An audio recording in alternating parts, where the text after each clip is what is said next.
We had a combined sentences question earlier in this test, and I talked a lot about the different things you have to consider. The most important is that this is supposed to be an ideas question, right? So we're supposed to think about the way that they connect the ideas in the two sentences.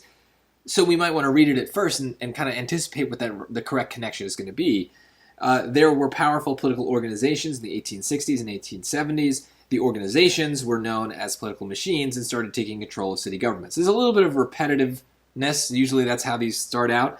But I don't know that I anticipate a good way of connecting them, right? Like I just kind of know that these seem like a mixture of facts, the time that these things were around, what they were, what they did.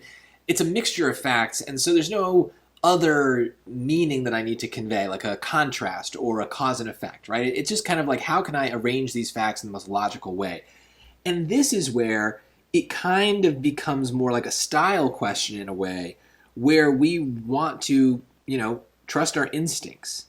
What's going to sound good? All of these choices are grammatically correct. There's nothing grammatically wrong with any of them, but some of them are just not efficient. So look at A. Powerful political organizations in the 1860s and the 1870s started taking control of city governments, and they were known as political machines. Grammatically fine, but it's kind of got some extra repetitiveness, right? They're not using the word political organizations again, but we've kind of done this thing that happens a lot in English, where we combine sentences without really combining them, right? These are two separate ideas, and there's no real flow between them. And so what we're looking for when we trust our instincts is to hear a sentence that kind of flows together, where the ideas blend nicely. And the word "and" is not a good flow word. It's a weak connector. It lets us join two sentences grammatically, but it doesn't really blend the two sentences, or it doesn't really blend the two ideas. And that ideally is what we're looking for. We won't always have an amazing option, and sometimes "and" is what we have to settle for. But on these combined sentences questions, "and" is usually not going to be right. It's usually there's something better. So let's keep looking. Known as political machines in the 1860s and the 1870s, political organizations that were powerful... I can't even read it. Known as political machines in the 1860s and the 1870s, political organizations that were powerful started taking control of city governments.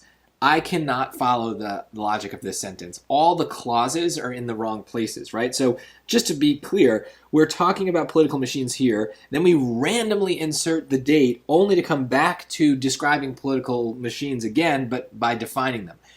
Generally speaking, in these, random kind of comma clauses are not good either.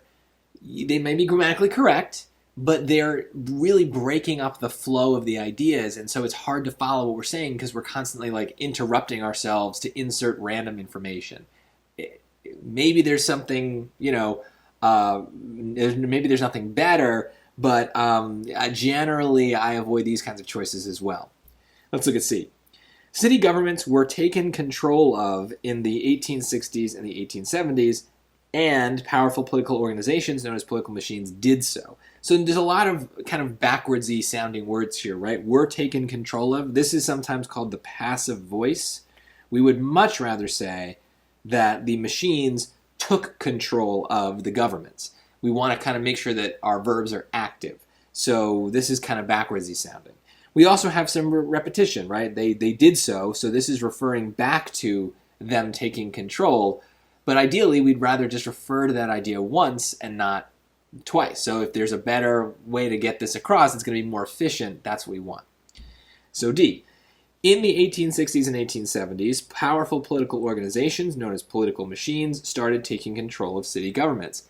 Hopefully, that just sounds better than all these other answers. This is definitely the answer. It definitely sounds like a better sentence. We do have a little bit of a comma clause here, but notice that it's at the beginning of the sentence leading us in, instead of like in choice B, where it's just kind of plopped into the middle of the sentence. And that's different because it kind of breaks up the flow of the sentence, whereas this one we haven't gotten to the flow yet. We haven't gotten to the main idea.